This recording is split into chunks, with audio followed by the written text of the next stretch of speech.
Okay folks, here's part 2 of the video.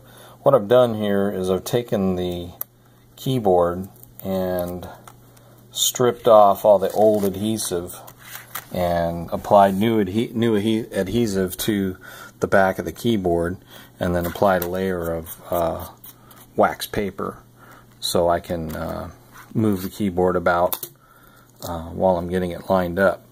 And I also cleaned all the adhesive off from the magnesium body, the substructure that's under the keyboard. So now what I'll do, I'm going to try to thread the keyboard cable through this tiny passage and somehow keep the video going, which is much easier said than done. Maybe I'll try it this way.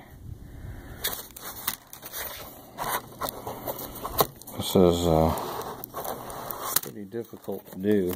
It's not holding a camera. I may have to stop the video. I think I'm going to stop this video and thread this cable through and then come back.